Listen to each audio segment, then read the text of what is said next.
Louvado seja nosso Senhor Jesus Cristo. Nós vamos dar continuidade à nossa leitura do livro da Sabedoria, nosso 11º encontro, Sabedoria, capítulo 4, versículo 16 a 20. Ouçamos então primeiro a nossa leitura. 4, versículo 16 a 20. Quando morre, o justo condena os injustos que continuam a viver. E a juventude que chegou rapidamente à perfeição condena a longa velhice do injusto. Muita gente verá o fim do sábio, mas não compreenderá o que Deus queria a respeito dele. Nem porque o colocou em segurança. Tais pessoas verão e mostrarão seu desprezo, mas o Senhor se rirá delas. Essas pessoas, porém, se tornarão para sempre cadáveres desonrados e objetos de zombaria entre os mortos. De fato, Deus vai jogá-las de cabeça para baixo, sem que possa dizer uma palavra sequer, e as arrancará de seus alicerces. Ficarão completamente arruinadas, viverão na aflição, e a memória delas desaparecerá. Os injustos, quando forem prestar conta de seus pecados, chegarão cheios de terror e seus crimes os acusarão cara a cara. Este é então o texto que nós vamos refletir. Versículo 16. Quando morre, o justo condena os injustos que continuam a viver. E a juventude que chegou rapidamente à perfeição condena a longa velhice do injusto. Vemos neste versículo que a vida do justo não é compreendida pelos ímpios injustos. E sua morte é como um sem-sentido. Mas para o sábio, o justo é aquele que encontrou o verdadeiro sentido da vida. E por isso sua vida vitoriosa condena o próprio ímpio e sua vida. Suas escolhas vividas, isto é, escolhas vividas pelos ímpios, serão denunciadas pela própria vida daquele que é pio, daquele que é justo. Vemos aqui oposições que se contradizem. Justo, que morre jovem, e ímpios que ainda continuam vivendo. Juventude que atinge a sabedoria e a velhice que não chega à sabedoria, mas se torna injusta. O verbo condenar, o justo condena os injustos, tem sentido judicial. E se torna uma sentença permanente, que terminará com a condenação do ímpio. Não que o justo vai à frente de Deus acusar o ímpio, não. A própria vida do justo, por ser justa, irá se transfigurar na sua justiça, que irá denunciar aquele que é injusto, né, pelo próprio fato da escolha da vida. Versículo 17. Muita gente verá o fim do sábio, mas não compreenderá o que Deus queria a respeito dele, nem porque o colocou em segurança. São os ímpios aqueles que contemplam perplexos aquilo que acontece com o justo, e não são capazes de compreender o destino do justo. Vemos aqui a figura central do justo jovem que morre O justo aqui é o sábio, por excelência.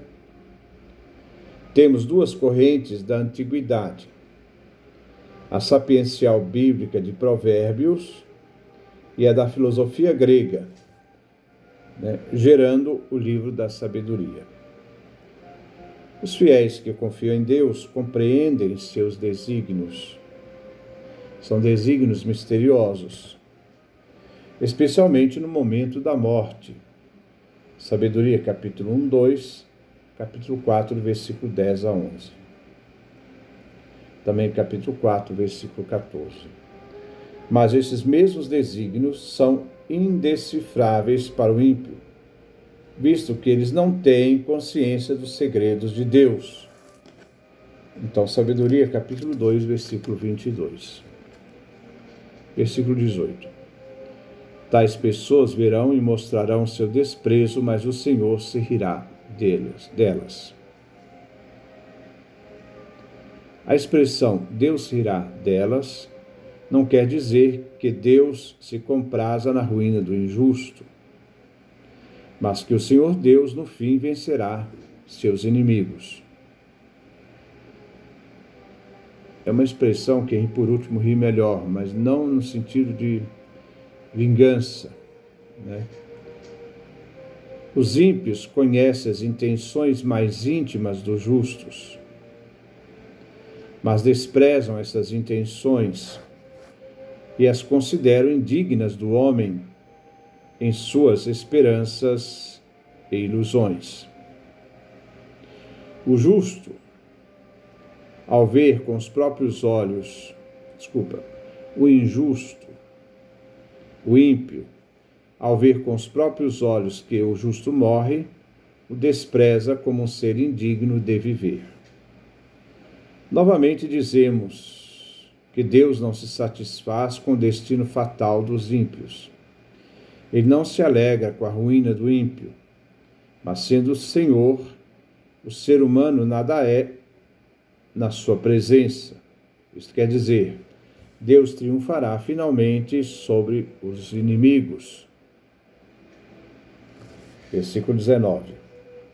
Essas pessoas, porém, se tornarão para sempre cadáveres desonrados, objetos de zombaria entre os mortos.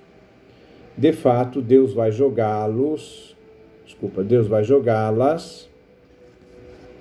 de cabeça para baixo, sem que possam dizer uma palavra sequer, e as arrancará de seus alicerces. Ficarão completamente arruinadas, viverão na aflição e a memória delas desaparecerá. Neste versículo, nós vemos o estado triste em que os ímpios serão reduzidos depois da morte. Devemos ver esta imagem como aquela que foi vista em Isaías, referindo ao rei da Babilônia, capítulo 14, versículo 4 a 20. Serão cadáveres desonrados. Os cadáveres da antiguidade deveriam ter funerais dignos, terem sepulturas honrosas. Não existe pior maldição que a dirigida contra o cadáver. O pior castigo era privar alguém da sepultura. Objetos de zombaria entre os mortos, diz o texto. Aqui é referência ao destino dos ímpios ao Sheol, mansão dos mortos, Hades, lugar reservado aos ímpios, que se tornarão motivo de zombaria entre os mortos. Jogá-lo de cabeça para baixo se refere à imagem de que o ímpio será um perdedor. Isto é, que ele vai morder o pó sem poder dizer nada. Enquanto a vida do justo, não haverá tormento. Sabedoria, capítulo 3, versículo 1.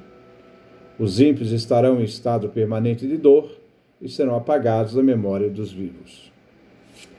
Na vida dos pios, os justos, do ponto de vista da fé, se descobre através do mistério escondido da vida, que não termina com a morte. Versículo 20. Os injustos, quando forem prestar contas de seus pecados, chegarão cheios de terror, e seus crimes os acusarão cara a cara. Este versículo apresenta os ímpios como se eles estivessem diante de um tribunal de Deus. Ele que é juiz supremo dos vivos e mortos, que assustados, os ímpios prestarão contas de seus pecados. Os acusadores serão os próprios pecados cometidos pelos ímpios. Não será alguém de fora, nem o próprio Deus. Eles mesmos, os delitos cometidos, irão denunciar o próprio ímpio diante de Deus. Os ímpios e os pios, os justos, receberão respectivamente o prêmio que mereceram em suas próprias ações.